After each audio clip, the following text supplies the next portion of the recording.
Hello friends, आज की हमारी कहानी है गेट आउट। फ्रेंड्स, इस मूवी में आपको हर एक कदम पे सस्पेंस मिलेगा जो आपको थ्रिल कर देगा। जब फर्स्ट टाइम मैंने ये मूवी देखी तो काफ़ी दिनों तक इसकी घटनाएं मेरे दिमाग में घूमती रही। मैंने अपने बहुत से फ्रेंड्स और जानने वालों को ये मूवी सजेस्ट की। फ्रेंड्स, इस मूवी की IMDb रेटिंग है 7.8 आउट ऑफ 10। तो बात आगे ना बढ़ाते हुए शुरू करते हैं एक्सप्लेनेशन। मूवी की शुरुआत में हम क्रिस नाम के एक लड़के को देखते हैं जो एक प्रोफेशनल फोटोग्राफर है। उसकी गर्लफ्रेंड का नाम रोज है। वो अपनी गर्लफ्रेंड की फैमिली से मिलने जा रहा है, लेकिन थोड़ा घबराया हुआ है। और उसके घबराने का कारण ये है कि वो ब्लैक यानी अश्वेत है और रोज वाइट है। लेकिन वर्तमान अमेरिका में अभी ब्लैक और वाइट के बीच कोई डिफरेंस ना होने पर भी लोगों के मन में अभी भी कुछ न कुछ भेदभाव देखने को मिल ही जाता है। दरअसल सालों पहले अफ्रीका से अश्वेत लोगों को गुलामी करने के लिए अमेरिका लाया गया था। इसीलिए आज भी अमेरिकन्स अश्वेत लोगों के साथ चलने में थोड़ा हिचकिचाते हैं। इन्हीं सब वजहों से क्रिस थोड़ा नर्वस है। फाइनली क्रिस रोज के साथ उसके घर जाने के लिए राजी हो गया है। हम देखते हैं कि दोनों रोज के घर के लिए निकल गए हैं, लेकिन रास्ते में अचानक उनकी कार से एक हिरन के टकराने से उसकी मौत हो जाती है। वो तुरंत पुलिस को इन्फॉर्म करते हैं। पुलिस कुछ जरूरी छानबीन करके क्रिस से उसका ड्राइविंग लाइसेंस मांगते हैं, जबकि कार तो रोज ड्राइव कर रही थी। इस पर रोज पुलिस के ऊपर भड़क जाती है, जिससे पुलिस उन्हें जाने देती है। हम देखते हैं कि थोड़ी देर बाद दोनों रोज के घर पहुंच गए हैं और उनका घर शहर से थोड़ा दूर एकांत में है। क्रिस रोज के पेरेंट्स से मिलता है जो उसके साथ बहुत अच्छे से पेश आते हैं। यहाँ क्रिस को एक बार भी अपने ब्लैक होने का एहसास नहीं होता। उनकी बातों से हमें पता चलता है कि रोज की मॉम मिसी एक हिप्नोथेरेपिस्ट है और उसके डैड डीन एक न्यूरोसर्जन है। आगे बढ़ने से पहले मैं आपको बता दूं कि हिप्नोथेरेपिस्ट यानी कि वो किसी को भी हिप्नोटाइज करके उसे अपने कंट्रोल में कर सकती है, और न्यूरोसर्जन यानी कि वो किसी का भी ब्रेन ट्रांसप्लांट कर सकता है। ये मैंने एक्सप्लेन क्यों किया वो जल्द ही आपको पता चल जाएगा। रोज के डैड क्रिस को अपने डैड का यानी रोज के दादाजी का एक फोटो दिखाते हुए बोलते हैं कि मेरे डैड एक रनर थे। उन्होंने 1936 में ओलंपिक में पार्टिसिपेट किया था, लेकिन वो इसे जीत नहीं पाए और वो एक ब्लैक प्लेयर से हार गए। आगे वो उसे अपने घर के नौकरों वॉल्टर और जॉर्जियाना से मिलवाते हैं, लेकिन सरप्राइजिंग बात यह है कि दोनों ही ब्लैक है। इसके बाद रात में डिनर पे रोज का भाई आता है, लेकिन वो क्रिस के साथ बिल्कुल भी अच्छा बर्ताव नहीं करता। वो उसे टीज करते हुए एक फाइट के लिए चैलेंज करता है। उसकी बातों से लगता है कि वो क्रिस को बिल्कुल भी पसंद नहीं करता। रोज का भाई मेडिकल की पढ़ाई कर रहा है, जिससे आगे चलकर वो भी अपने पेरेंट्स के जैसे डॉक्टर बन पाए। हम देखते हैं कि रात में रोज अपने भाई के बुरे बर्ताव के लिए क्रिस से माफी मांगती है। इसके बाद दोनों सो जाते हैं, लेकिन आधी रात में क्रिस की नींद खुल जाती है और उसका सिगरेट पीने का मन करता है। इसीलिए वो अपने कमरे से बाहर चला जाता है। वो अचानक देखता है कि रोज के घर का एक सर्वेंट वॉल्टर एक प्रोफेशनल रनर के जैसे भागते हुए उसके सामने आता है, लेकिन क्रिस से टकराने से पहले ही वो अपना रास्ता बदल लेता है। क्रिस कुछ समझ पाता कि पीछे मुड़ के वो जॉर्जियाना को देखता है, जो अपनी खिड़की के शीशे पे अपने आप को अजीब तरह से निहार रही है। इन सब के बाद वो अंदर जाता है। अंदर उसे रोज की मॉम मिसी चाय के कप के साथ बैठी हुई दिखती है। दोनों आपस में बातें करते हैं।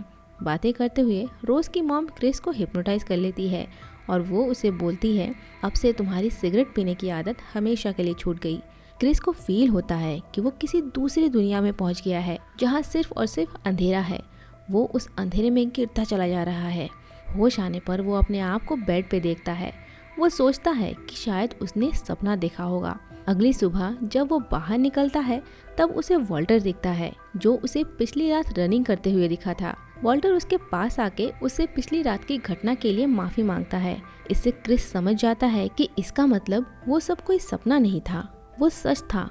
ये देख के वो और भी हैरान हो जाता है कि उसे अब सिगरेट पीने का बिल्कुल भी मन नहीं कर रहा है।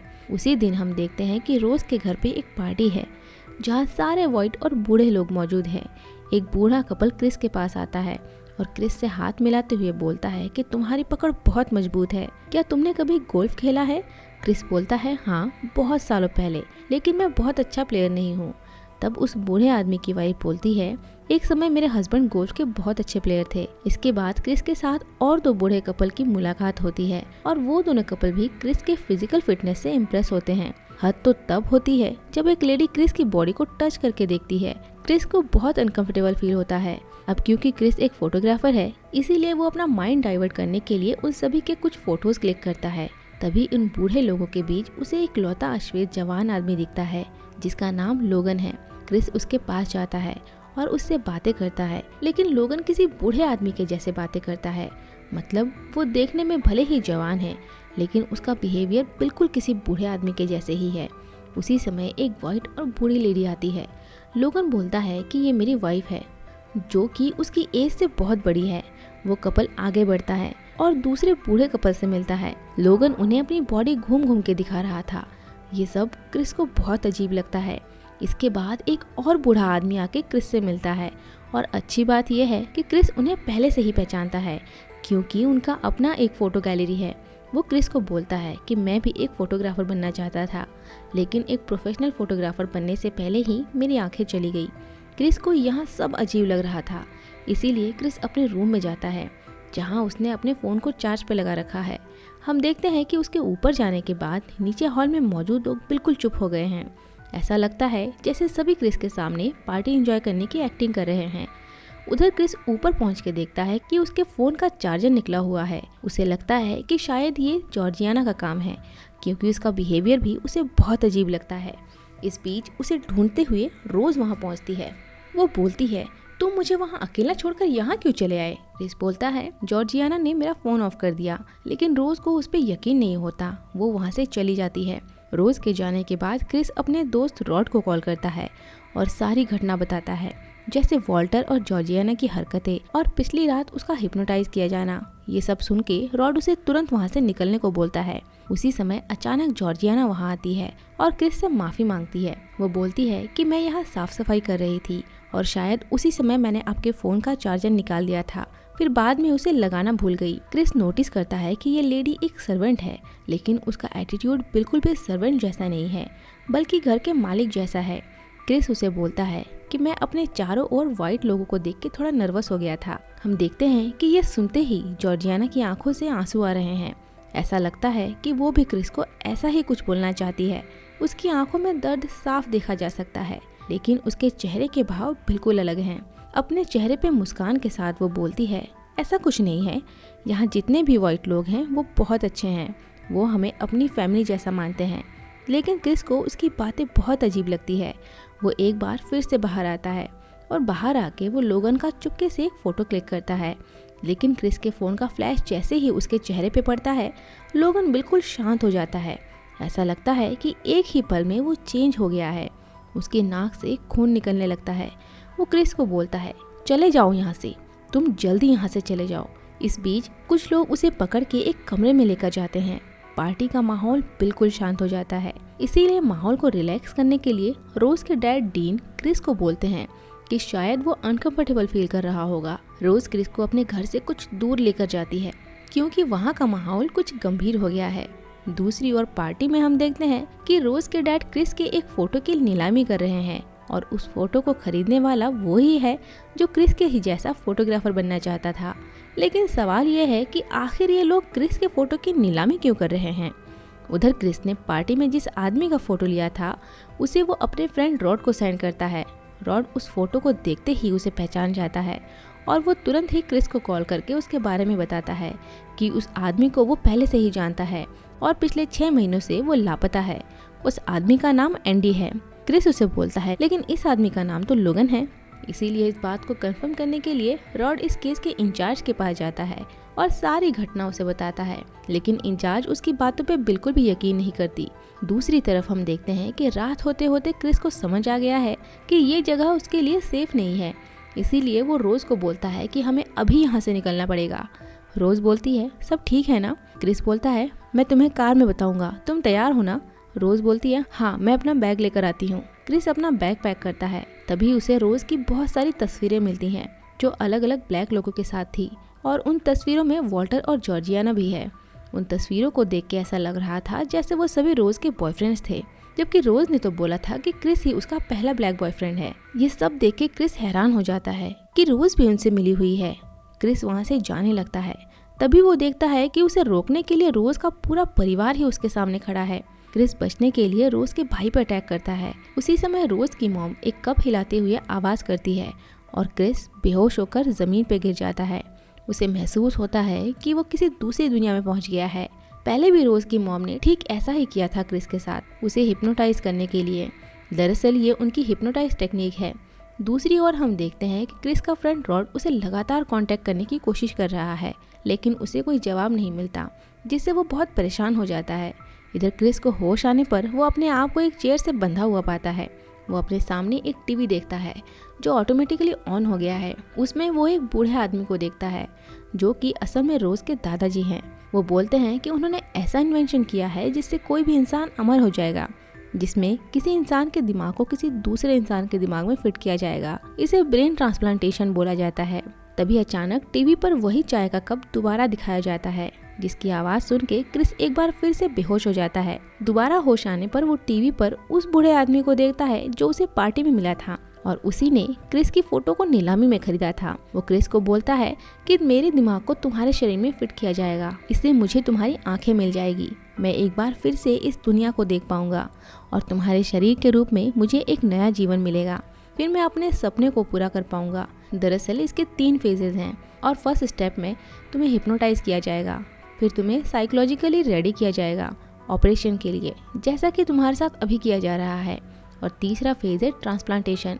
असल में तुम्हारे दिमाग का एक हिस्सा जो नर्वस सिस्टम से जुड़ा हुआ है उसे शांत किया जाएगा ताकि उनका कनेक्शन ना टूटे। तुम कभी भी पूरी तरह से मरोगे नहीं, तुम्हारी यादें हमेशा एक अंधेरी जगह में तुम्हारे साथ ही रहेंगी जहाँ से तुम कभी भी वापस नहीं निकल सकते, लेकिन तुम्हारी बॉडी पे मेरा कंट्रोल होगा। हम देखते हैं कि क्रिस कुछ अजीब सी हरकत कर रहा है। वो चेयर के एक हिस्से को फाड़कर कॉटन निकाल रहा है।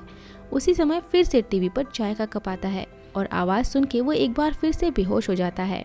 हम देखते हैं कि रोज के डैड उसी अंधे आदमी के ब्रेन ट्रांसप्लांटेशन की तैयारी कर रहे हैं। दूसरी तरफ रोज का भाई क्रिस को लेने के लिए जाता है और जैसे ही वो क्रिस के हाथ पैरों को खोलता है तभी क्रिस उसके सर पे एक बॉल से मार के उसे बेहोश कर देता है। दरअसल इस बार जब टीवी पर चाय का कप दिखाया गया था उससे पहले ही उसने चेयर से कॉटन निकाल के अपने कान में डाल लिया था, जिससे इस बार वो हिप्नोटाइज होने से बच गया। इसके बाद क्रिस उस रूम में जाता है जहाँ रोज के डैड उसका इंतजार कर रहे थे। वहाँ पहुँच के क्रिस उन्हें मार देता है। उसी समय रोज की मॉम क्रिस के सामने आ जाती है। वो एक बार फिर से चाय का कप उठाने की कोशिश करती है, लेकिन उससे पहले ही क्रिस कप को तोड़ देता है और रोज की मॉम को भी मार देता है। अब जब वो घर से निकलने ही वाला था तब रोज का घायल भाई पीछे से आके उस पर हमला कर देता है, लेकिन क्रिस इस बार उसे जान से मार देता है। इसके बाद क्रिस बाहर आके कार स्टार्ट करता है और पुलिस को कॉल करते हुए तेजी से वहाँ से निकलता है। तभी अचानक कार के सामने जॉर्जियाना आ जाती है, जिससे उसका एक्सीडेंट हो जाता है। दूसरी तरफ हम घर के अंदर रोज को देखते हैं जो अपने कान में हेडफोन लगा के सोशल मीडिया पे अपने नए टारगेट को ढूंढ रही है। उसी समय एक्सीडेंट की आवाज़ सुन के रोज अपने कमरे से बाहर आती है और देखती है कि क्रिस वहाँ से भागने की कोशिश कर रहा है। क्रिस किसी तरह से घायल जॉर्जियाना को कार में बिठा के वहाँ से निकल जाता है। रोज अपनी बंदूक निकालती है, लेकिन क्रिस तब तक दूर जा चुका था।